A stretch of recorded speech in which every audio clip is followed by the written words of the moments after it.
available. So we're good. You ready, John? All right. Well, good evening. Welcome to the September meeting of the Kenton Board of Education. Your roll call, please. Mr. Rush? Yes. Mr. Watkins? Yes. Mr. Blue? Here. Mr. Householder? Here. Mr. McCullough? Here. Pledge of allegiance. Allegiance to the flag of the United States of America and to the republic for which it stands, one nation, under God, indivisible, with liberty and justice for all.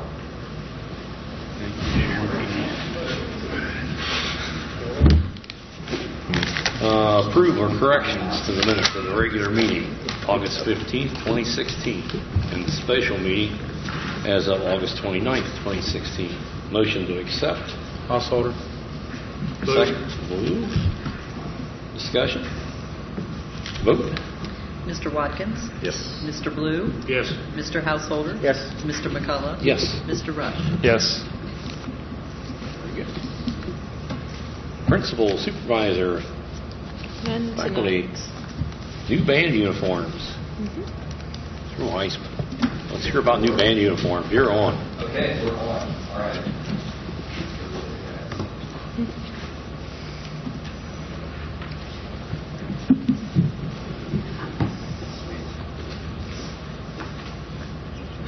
Well, good evening.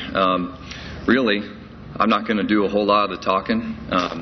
The reason we're here is to publicly and physically thank you guys for your generosity in basically funding half of what we needed to get these new uniforms. What you see in front of you is Riley Tracy. He's a junior in our program. He's in the new uniforms that you helped fund, and Carter Cobble is one of our... Step this way towards Mr. Wistman so that they can get you on the camera.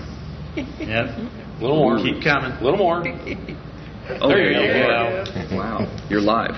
Okay, so that's Riley Tracy. He's a junior. And Carter Cobble, he's one of our sophomore members. He's one of our field commanders. So I could just think of no better way to thank you other than a card or, a sentimental gift than just bringing students to you. So they're just going to share shortly what the new uniforms mean to them. Fantastic. Okay, so thank you for the new uniforms. I know that it probably costs a lot of money. Like, I know my uniform cost a couple $100 just by itself. And what I think the new uniforms do, I think it brings like a good presence to the band, like when we first walk on the field. And then I also think like when the kids think that they actually look good in their uniforms, they had like really old uniforms. So since they think that they look good in their new uniforms, they'll try to perform better because they look better. Fabulous. Once again, thank you. And as Carter said, it raises the morale of the band. And standing out there on the field on Friday nights, it really makes us feel sharp and really makes us a pride of the Wildcats, as we are. And they're a lot more comfortable.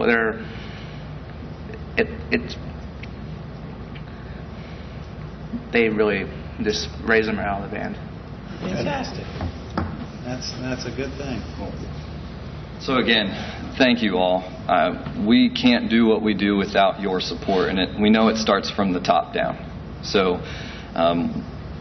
you know that my goal as the director is to improve everything that we do, and we couldn't have done this without you, period. Since then, we've put uniform brochures in the paper and to local businesses, and I can't thank the local businesses enough in this community for what they've donated. They've been able to donate enough funding so that we can start paying you back 2 years in advance. And just couldn't be more thankful. So thank you for your time, and we'll see you on the field. Thank you, Mr. Wistman. Thanks, guys. Thank you. Anything else? I guess any public participation? Move on to 6. Treasurer reports. Approve the following August 31st, 2016 reports. Cash, check register, ledger, investment report, and budget versus actual. Motion to accept. Rush. Second. Watkins. Discussion. Same Vote. thing. We're in the early part of the year. You can't really tell anything. Yeah. There you go. Your real estate taxes were up some from last year, so Good. that's a good thing. That's a good thing. Mr. Blue? Yes. Mr. Householder? Yes. Mr. McCullough? Yes. Mr. Rush? Yes. Mr. Watkins? Yes.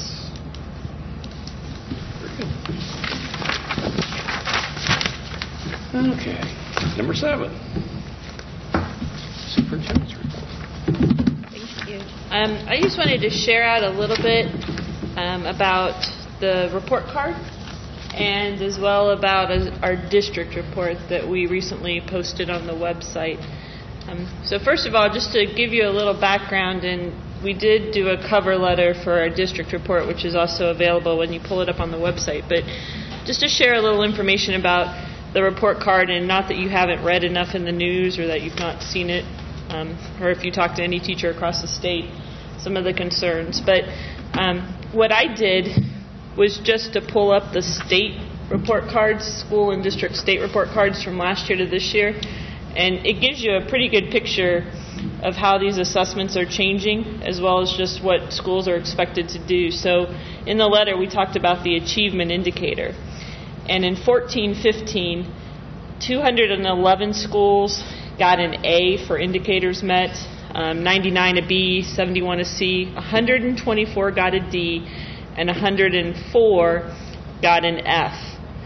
If you jump to the 2015-16 school year, remember 211 got an A last year, only 22 got an A this year. 31 got a B compared to the 99.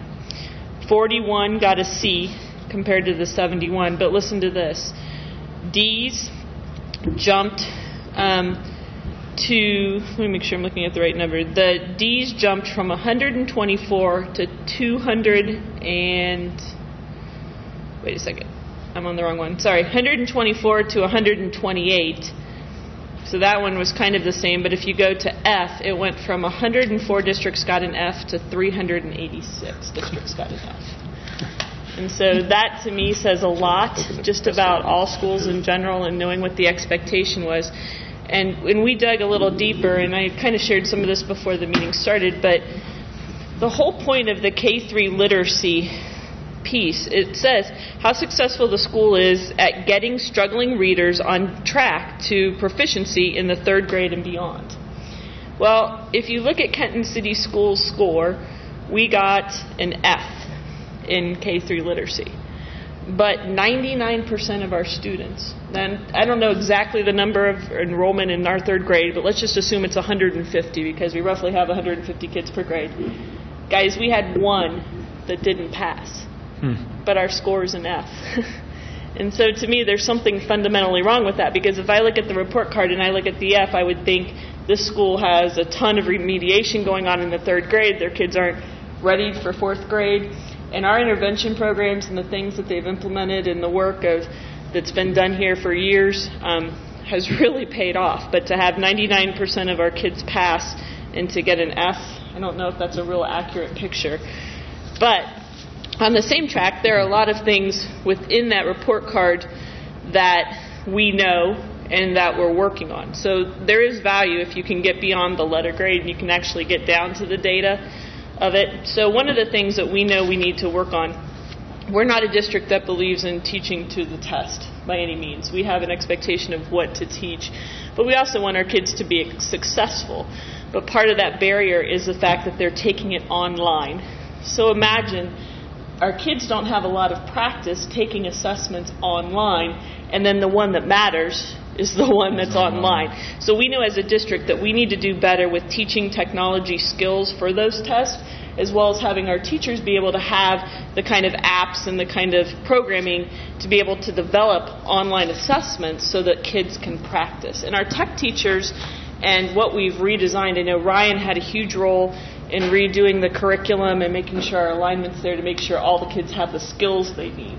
So we need more practice with the online component, and that will be better anyway for our whole paperless initiative as it is, because we do live in a techie world, if you will, so we do need that practice and those skills.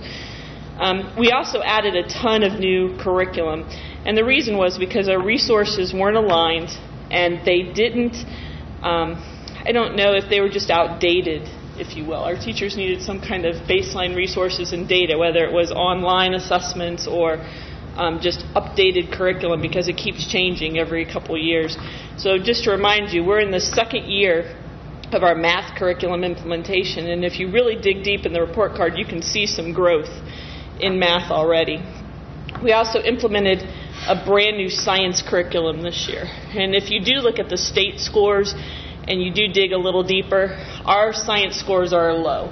They're a little low in even similar districts. So we need to focus in on science, and we're doing that, and we knew that before this report card. We're also in our second year of a new social studies curriculum, so we're looking to fill gaps and do some things with that. Gifted wasn't terrible by letter grade, if you will, as compared to some other similar districts and things, but if you don't know, we are totally revamping Gifted. So this year we took Gifted back. We had been contracting with Ada. This year, Kenton took Gifted back. Jody Cole is now our Gifted coordinator for the district. And we're doing a whole new instructional model for what Gifted looks like. And if you know Jody Cole as a teacher, you know her rigor, you know her standard and her expectation of her students. Now imagine that being magnified or multiplied across the whole district to make sure that those gifted kids get the kind of instruction that they need. And then Jody is a teacher as well, and so she's able to offer that support to the classroom teachers. How do I do this? How do I stretch? How do I expand? So I think you're going to see a lot of growth there. We know our students with disabilities. That's where your gap comes in, and gap was low across the entire state. Some of your value added, and you'll see them notated in separate categories. We're redoing our entire service delivery model in our Tier 3 interventions. So you think about how we redeveloped those buildings because we went to hours, and now intervention is built into the day, but also the collaboration for teachers is built into the day so that they can have time to plan for these individual students' needs and figure out how do we lessen those gaps. So that's the kinds of things that have been going on, and teachers have been going to professional development as well. The ACT is a big one. And we knew this going into last year and even before. We need better prep and participation in the ACT across our high school. And Chad's working on that. That was actually one of the projects that his stakeholders group worked on last year. So they had piloted some things, but really this year they've decided to focus on, they took all that feedback, and they want to work on preparation. And the focus has really shifted from teaching content for the ACT to teaching test-taking skills and strategies for the ACT. We think our kids are pretty prepared, but they need more skills and maybe more practice in the question types. And then as well, we need more kids to be taking the ACT. And so that's what they're focusing on. So from the report card, that's what I can tell you that we've drawn out, what we're working on, what our focus is. But I wouldn't get too hung up across the board with letters, because if you just go to the ODE website and you pull up the state report cards, you can see the failure, if you will, across the state. And I don't know that that's an accurate picture. So what you've seen in other districts, or what you may have heard, friends, you're out and about, they do these things that are called quality profiles. And you can actually pay companies to develop a quality profile for your district. Based on our last discussion and some things, we put together what we call our district report. So this was done by your Kenton City School teams. And so what you have, and it's a very long, comprehensive report, but it kind of shares what we are doing in the Kenton City Schools. So I want to show you how to access it. It's really designed to be a web-based report, if you will. We didn't want to print it because it's about 19 pages long, but Ryan, can you walk us through how to find it? Do you want me to do it on the... You're fine. Okay. Just talk it through. It should So work. what I did was, before it was listed in a long list of all the other stuff. I moved it to the top. So it's the very first thing when you go to the website. You can click on and then it pops up. You can click on the links and it goes right to it. And so that first page is the letter, and then if you keep scrolling, you scroll, and I'll just talk a little bit on this. This goes through our district beliefs. The second page goes through our district goals. It also has a lot of the statistics for the district. Now, I will challenge you this. If you want to see something interesting, look at what our data says we have versus what the state says we have, because there's something wrong there, too. And so we're figuring all that out, why it's not getting reported and where the gaps are. And we are not the only person in the state having that issue. Then we go into district staffing. There's just some statistics for you to see from all of our staff, how much experience they have, ratios, those kinds of things. And then we go into curriculum and instruction. The girls did a super nice job of describing what we're doing as far as meeting these gaps and different programs that are in place, the interventions, the different curriculums, and then it goes by building. So you'll have a description of Kenton High School and what Mr. Thrush provided as data, and some of the different organizations and what they're doing. Then the middle school, Mr. Cameron provided data from his building. And then the elementary school, Mrs. Butterman and Mrs. Boehm talked about their program. Now, I want to sidestep for just 1 minute. If you have not been to the elementary school and had those kids walk you through and see what the Leader in Me is doing, you are missing out. Because I have been there unofficially twice, and the change in those kids, the change in that staff, the change in the climate is unbelievable. And it's all about this program called The Leader in Me. So they did these display cases, and you were greeted, whether it was by kindergartners or 5th and 6th graders, and they're talking to you about the 7 habits, and they're shaking your hand. Kindergartners are shaking your hand and introducing themselves and telling you about their classroom. And they're so excited. And I had a great time today with the 1st and 2nd graders. They did an excellent job. They brought a book and they shared the story for each habit and how it worked. Or you go to 3rd and 4th grade and they're showing you your data notebook. This is what I know, this is my goal, and this is what I'm going to learn. And so if you haven't done that, and I know some of you went through. Oh, last Friday was amazing. Yeah. The showcases were really well done. But so were the kids. Boy, they really were into what they were doing. A lot of excitement. They were having a good time. Yeah. And it was good. We learned a lot of things. Back, the 3rd graders gave us a tour. We learned even more than we went up here to learn, I guess. But excellent. I thought they did an excellent job. I thought the showcases were really well done. Yeah. Kids were excited. I mean, it was really fun to walk through there and see what they were doing. Yeah. Excellent. I'm proud of what they accomplished. It's really amazing. So anyway, if you keep moving forward, you have special ed statistics, you have our shared service agreements, early childhood, and then this is not true, Ryan. It's actually the page before, but this is Ryan's page. But there's a lot of good stuff that Ryan provided us with about our Ohio High Point Career Center programs, different clubs that we're doing, and then if you keep going. About our tech wizards, some of the younger students that are involved in technology. Then you have our athletic report from Mr. Letty, where he shares out some of our statistics of participation, as well as the different kind of leadership councils. You'll also see the Leader in Me, even though they're not officially doing it a lot, within what you read about the high school, what you read about the middle school. You can see how that all bridges. And Leader in Me is a piece of the care team, so it's just the next level, the next step. Doug Comstock did an outstanding job, maintenance and facilities. If you've been out to any of the buildings, you've seen the work that the crews have done. Again, then keep going. You have your transportation update from Brian Clausen. It's pretty interesting to see how many kids he transports and how that all works, as well as Laura Witter, down to how many lunches she serves and what those pieces look like, as well as the new equipment. Tracy's financial piece is the next part. So we do some explanation of the different kinds of revenue that Kenton City Schools generates, how we operate, and as well as some of the financial highlights, some of the some of the grants that we get, and some of the partnerships we have. The last page should be some of the supplemental resources and those pieces.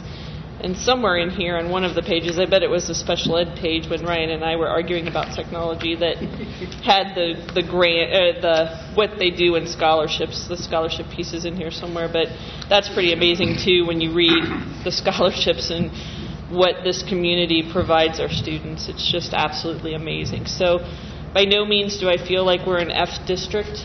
By no means do I think that we give a subpar education or experience to our kids. There are ways to grow, there are ways to improve, and we won't be satisfied until we meet all of those requirements for every kid. But I tell you what, there's been amazing growth here and amazing things happening in our district. We have an outstanding staff and an outstanding community that supports our kids. So. If we were to use a letter grade F, we'll call it fantastic. Fantastic. So we're not worried yet. We think we're doing a lot of great things. But anyway, check out the report. There's a lot to read. Or if you just want to see a certain section, you can find it. Any questions from the board? Or okay. It was really fun out Friday, though. Mark, we were out there, and boy, kids were really excited about it. They were explaining what they were doing. Yeah. They did a very good job presenting the material and seemed like they knew what they were doing and excited to do it. And the staff did a great job kind of organizing that and kind of leading us through. So that's a great program, and hopefully they carry that on through to I agree. Middle school, high school. I mean, once you start that foundation, then you got the building blocks for the rest of your life, really. Who I never did. Who won the contest? Well, every pod got a vote, so everyone had a different experience. But the 3rd and 4th grade pod won. They went a little above and beyond, just for the record, because they took you through the whole pod and showed you how everything worked, and even to their classroom. I don't know if you guys all got the Dr. Seuss and all the connections and how we're each unique. But the neatest thing that they're doing in the elementary is each pod has its own identity. And I don't know if you started to sense that when you went. Yeah. It's this pod, this family kind of feel. That's what we want for our kids. We even had them sing us a song, didn't we, Mark? Oh, I didn't get the song. You didn't get the song? No, what pod did you get the song in? Cindy Moak's 6th grade math. Yes. Did you get a song? No song from She waved and said, "Do you want to hear a song?" And we said, "Sure," which I knew she did that, And we go in there, and them kids ran up to her desk, and Tyson Lawrence, he got the microphone in his hand, and man, they were on their way. They were on their way. It was mean, median, and mode song. How to remember mean, median, and mode. And they were all over that. So it was great. It was fun to go out there and see them really excited about what they were doing. And really into it. That's the only thing we might want to remind people is it Columbus Day? Is that the 10th of October? Will be a teacher professional development day. I think that'll probably be before our next board meeting. Because remember, we're not doing 2-hour delays for PD anymore. We're doing the day. And I think that, it's Monday, October 10th. We won't be in session. That's all I have, Mark. All righty. We'll move on to 8. Finance Committee. Finance Committee, we didn't have a lot. We did talk about the fence quote, which would be the fencing at the high school and at the girls' softball area. And so it covers the soccer fields, the baseball fields, and the softball field. And that quote is approximately $20,000. It's a little less than that, but to put up the new fencing to go there and clean that up. Scoreboards for Kenton Middle School, where currently we only have one scoreboard in there. Now we would have 2 at each end, one on each end, and the only thing that the scoreboard doesn't have is the protective grading, but Doug Comstock is going to handle that. So we'll make sure that the balls don't go through it. So that was coming around. The Perry quote, we needed to do some phones at the high school health clinic, and for the social worker at KES, that was about another $1,300. And so all that stuff is in the agenda, and we'll go through it. But and then the last thing that we really talked about in finance was getting quotes for our banking that we do from the local banks. We're out to bid on that, so we're getting competitive bids for doing local banking stuff. So Tracy's working on that, and we'll find out at the next finance meeting where we're at. But we're just going out right now. So that was finance in a nutshell. Quick. I appreciate all that. It's all good information, but I especially want to thank you for finding a way to purchase the scoreboards. Because every 7th, 8th grade game I was out last year, that's one of the complaints I heard was, we can't see the score unless we get out and run halfway down, So it'll help the parents and anybody there. It'll also help the kids when they're running to the east. They can see how much time they got left. That's true. It's going to be a good addition for us. Yeah, that scoreboard is getting pretty tired. Yeah. Pretty tired. I think everybody will be happy with it. Yeah. So, an excellent improvement. Facility. A facility met earlier today. Main focus of the meeting was looking at the Hardin Central property. We had a tentative deal established earlier in the year, and that kind of fell through. And now there's a new developer wanting to pick up that deal basically and move forward with it. So we met with him and had a good discussion with him, and so we'll see where that leads. But I think it has possibilities.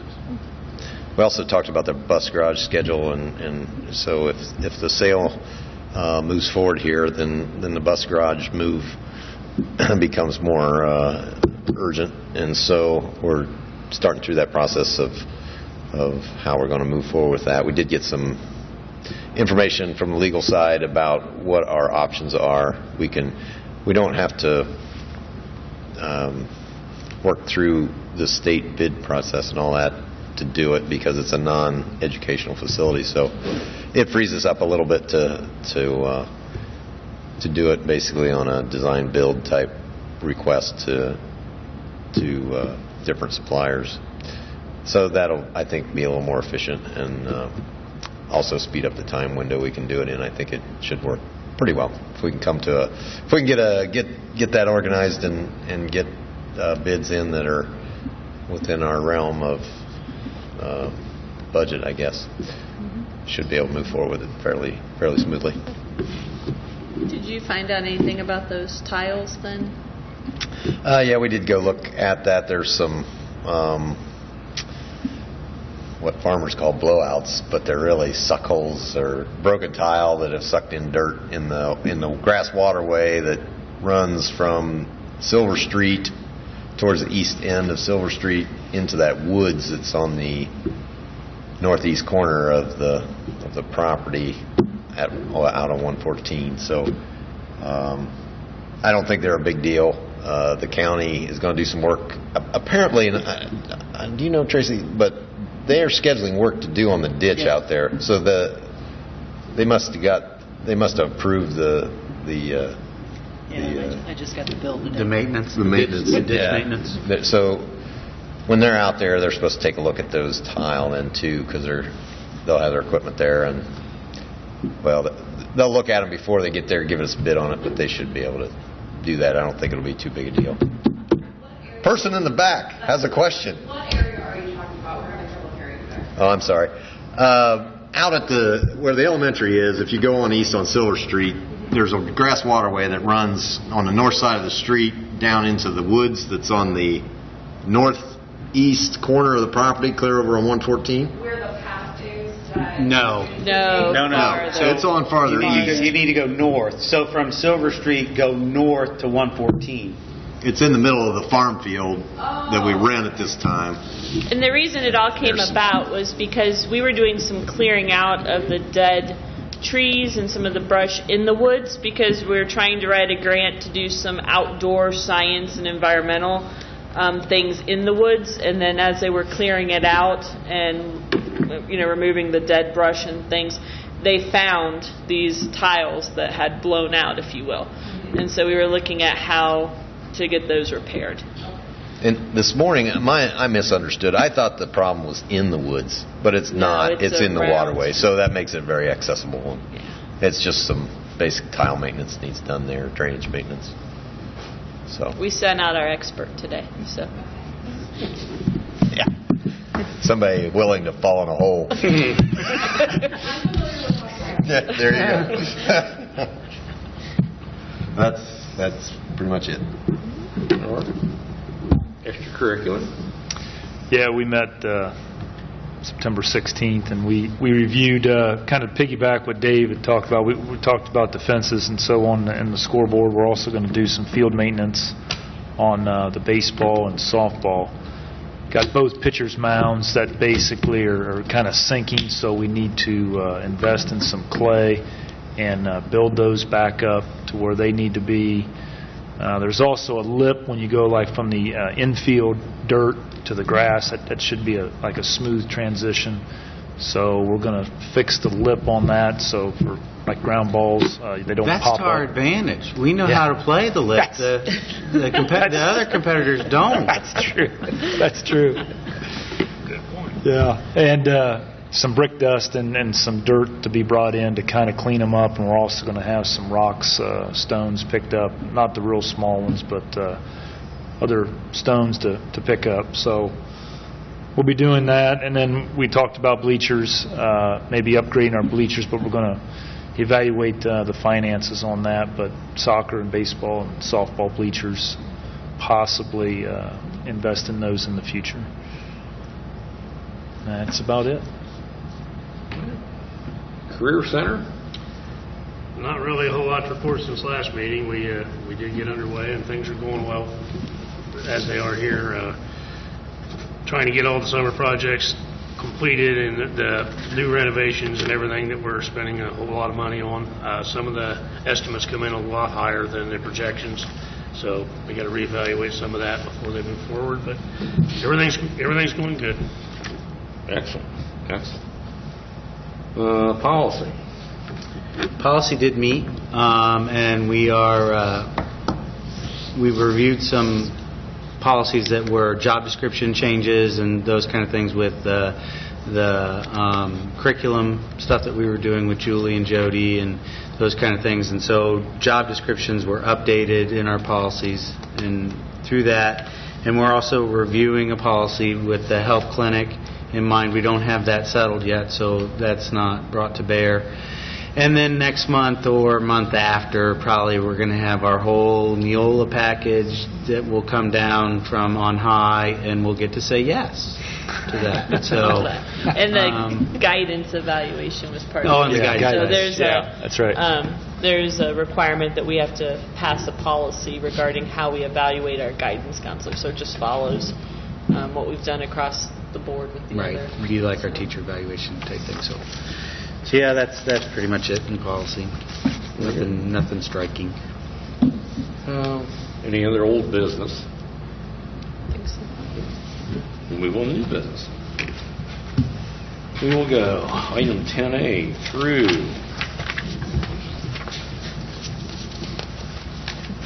10 Through page 5.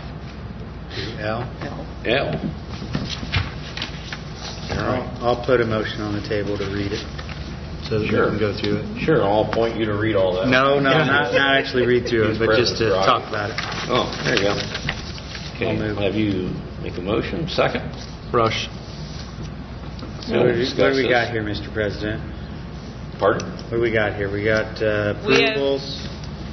We have one correction that I'll have you make since you pretty much are all open to page 5. Ruth McCullough will actually be recommended as an academic coach in number 11, so she will no longer be able to be a club roar mentor. Okay, so so we she'll can come cross down off her the club off, roar. right, Okay. of that piece. All right, yeah. But a That's lot good of now. these, so 10A would be your volunteers. And then you're going to see coaches come a lot through, and these would also be our different kind of supplemental positions. So you'll have your employee and your non-employee because they're acted upon separately. Substitutes, there's some shifts in how education classification in the scale. So if you get a master's degree, you'll shift. There's some of those. The bus driving position we approved, I think last meeting, is filled. There's the new custodian, which was the 5-6 building, or 5-6 pod, is filled now. And then you'll have the 4 academic coaches, 3 in this motion and 1 in 11 when we get there. I think the academic coaches, Jennifer, could you just Elaborate. expand on what they're going to do? So through Title I and through the Straight A grant, the model that we're going to use is to hire academic coaches to go into the classroom to help. Most of them are retired teachers or have previously had 3 to 5 years in the classroom, and they'll go in and they'll help the teachers plan lessons. They'll watch the teachers teach the lessons. They'll coach them through. The Straight A grant has professional development. So let's say as a new teacher, you're working on teaching the standard. So maybe differentiating how I'm going to teach the standard. Well, your coach will work through that process, and they'll help you. They'll help you analyze the data you're collecting, how to read it, how to plan, how to prep. And this is all under Julie and Jody's guidance and supervision. With the math piece of it, which is like Carol McKinley's specialty, it's a new math program, but if anybody got it and did a phenomenal job, for what I got to observe last year was Carol. I mean, she understood it, she understood how to implement it, and it still feels really new, and teachers are still getting that groove down of how much time I have to teach math and what the new requirements are and how that all gels, so Carol can go in and help them figure that out and put that together. So it's just one more set of eyes that will be in the classroom. It's 800 hours, so 100 days at 8 hours a day roughly, so they can split that up. But it'll be everything from data management to coaching teachers to helping them plan, design lessons, to do those interventions, what it looks like.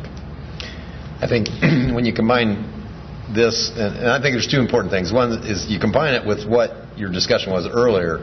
It's just another good step forward to really bring along the instruction and help out the teachers to really hone their skills. I think it's a great thing. I think another important point is that it is related to the grant, so it's implementing the funds that come from the grant for this expense. It's not cheap to add this many personnel, but it's money coming from the grant. So. And without the grant, we wouldn't add it. Right. So.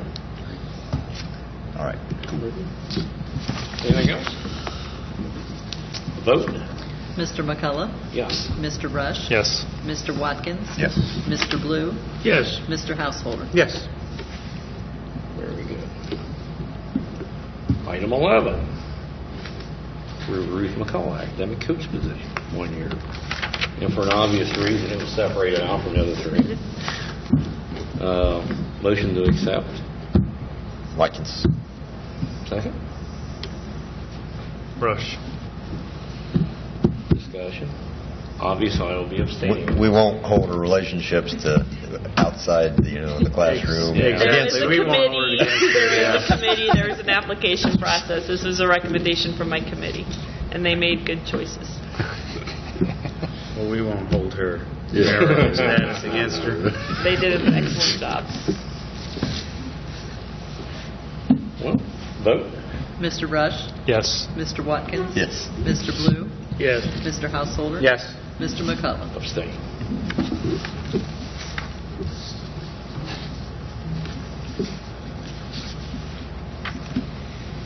Okay.